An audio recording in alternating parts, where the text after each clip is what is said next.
There we go. Good morning. Welcome to Coffee and Cosmos with Robin. My name is Robin Fritz, and today I want to talk about how we heal our hearts, especially in tough times. So, welcome. Thank you for joining me. Please let me know if you're here, questions that you might have. I'm also willing to take a few quick questions for intuitive readings today, but today I really wanted to share some thoughts with you about healing our hearts. So welcome again to Coffee and Cosmos with Robin. My name is Robin Fritz. I'm an intuitive and spiritual consultant and certified past life regression specialist, really long title. I'm based in Seattle, Washington. And so today, in talking about healing our hearts, I want to talk about taking some time out from our busy schedule to really look at what our hearts are telling us and how we can be in better contact with body, mind, and spirit. But first, let's do a quick grounding and balancing exercise. So if you're with me, take a deep breath. You can even close your eyes, but imagine taking your attention to the top of your head and you're breathing down from the top of your head to the bottom of your feet and back up again. And if you're like me, you have a cat joining you. So if you take your attention to the top of your head, take a deep breath, breathe straight to your heart, and then imagine an energy line running from the top of your head down your face, your shoulders, chest, hips, knees, and feet. The top of your head to the bottom of your feet. And just take a deep breath. Feel the cares of the day moving away and feel yourself filling up with healthy energy as you breathe up from your feet, past your knees, hips, chest, shoulders, face, and the top of your head. So today I want to talk about how we heal our hearts. So yes, right, we know the world is upside down right now, and sometimes it seems like we can't do anything right, or we can't do anything at all. And we worry about taking care of our physical needs, we worry about paying the bills, we worry about taking care of our human and animal kids, ourselves, right? We worry about everything that's going wrong in the world, including the virus.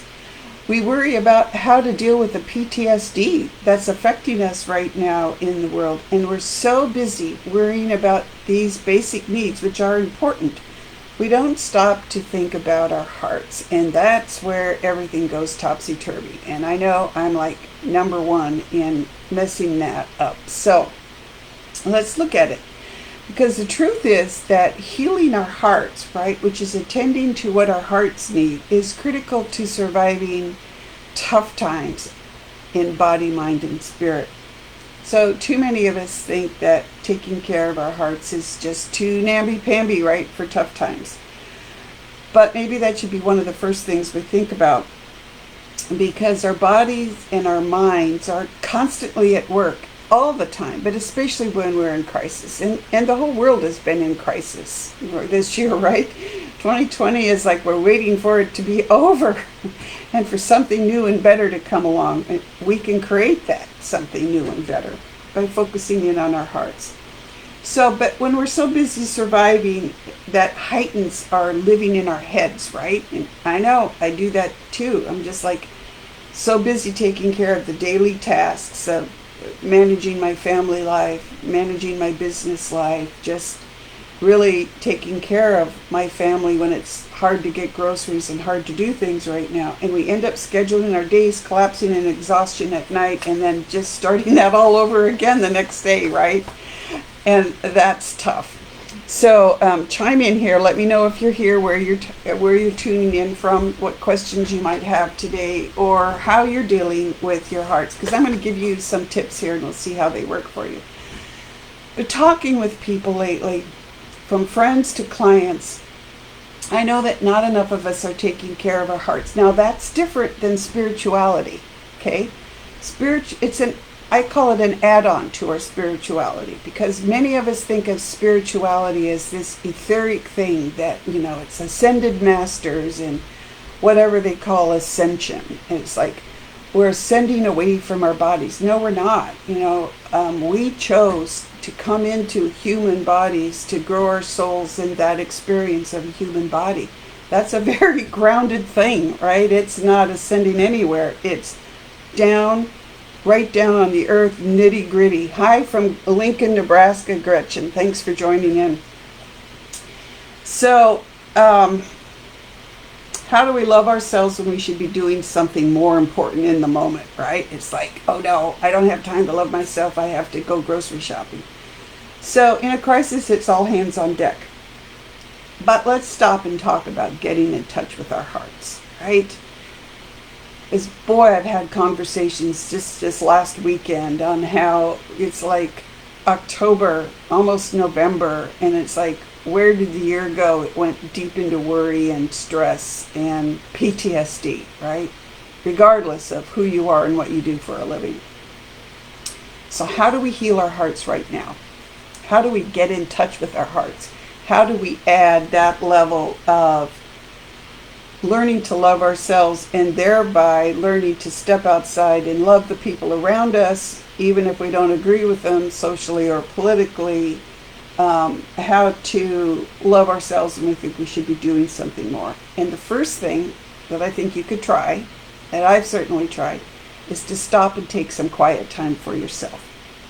Throughout the day, just stop for a minute a couple times a day, or first thing in the morning before you get out of bed, and last thing before you go to sleep at night, if that's all you feel like you can give right now because you're so busy giving everything away.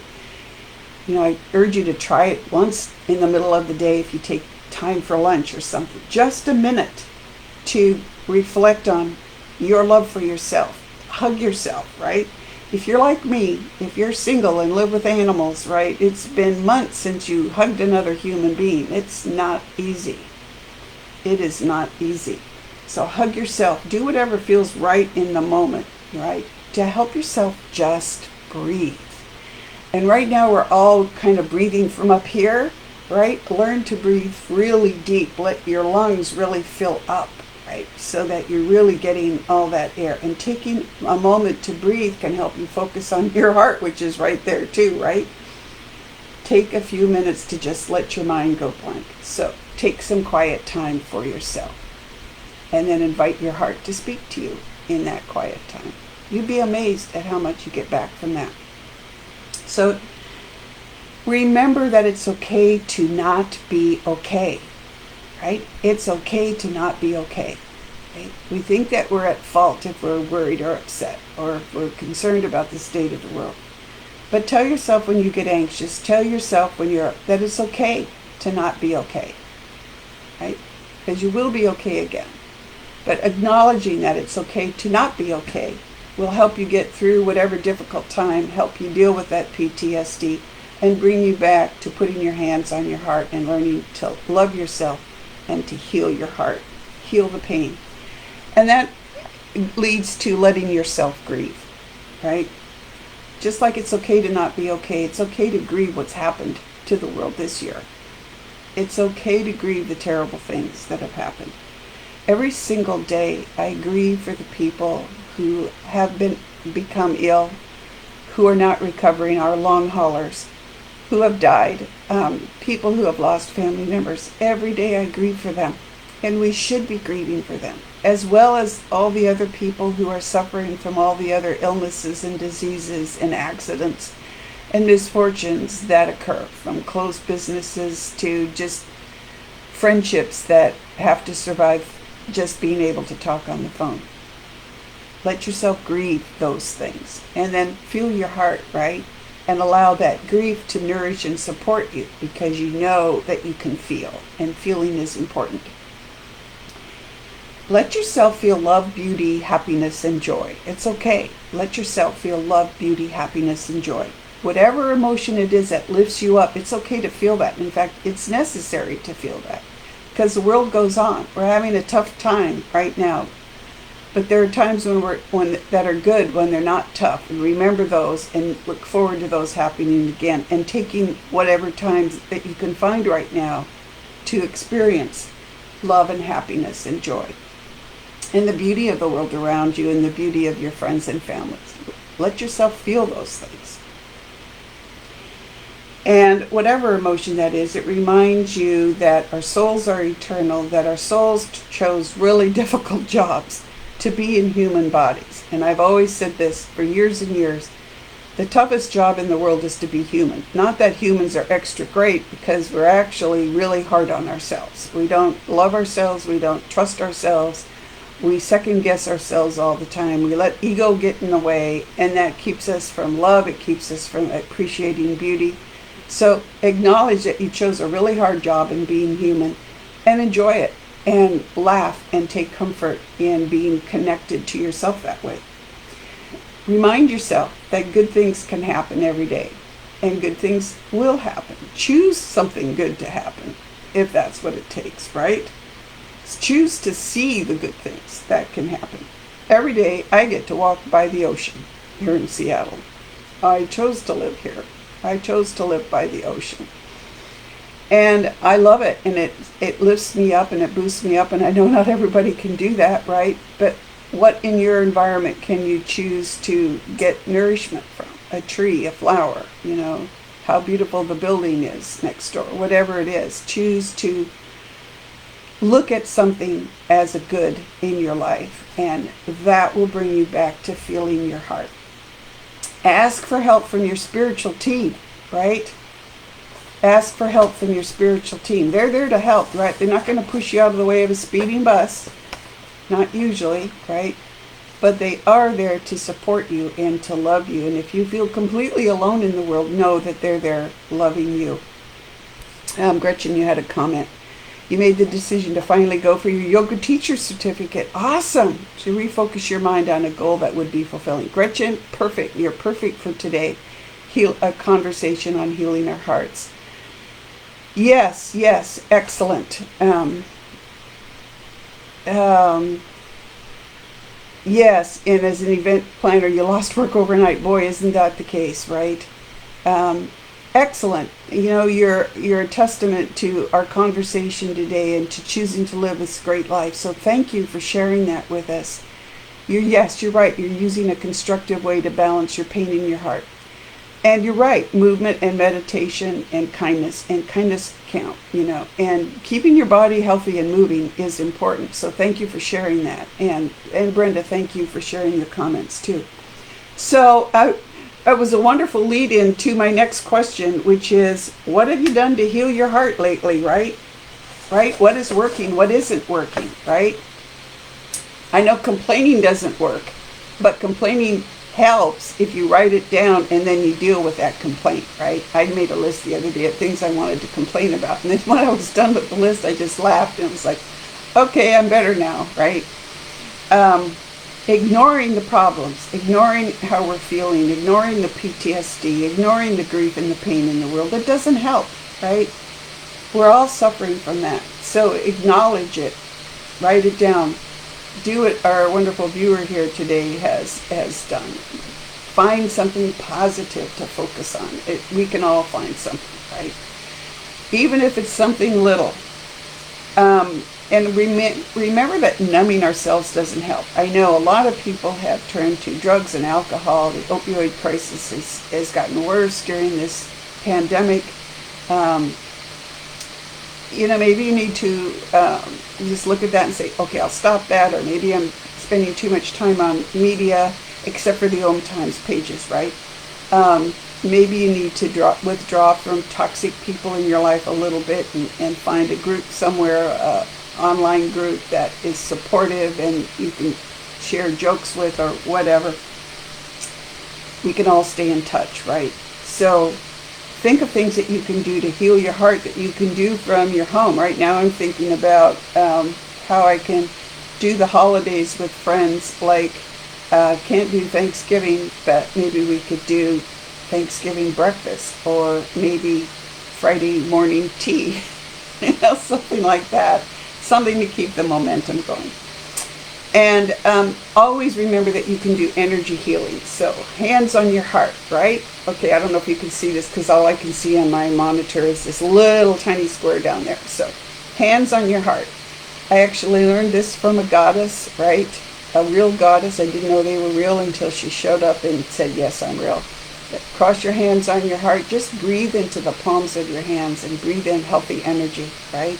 And then you can put that healthy energy wherever it is you're feeling that, on your throat, because our throat is our power center where we speak our truth. So speak your truth. Say, I love myself. I'm healing my heart. And I send that extra love out into the world to support the world. Right?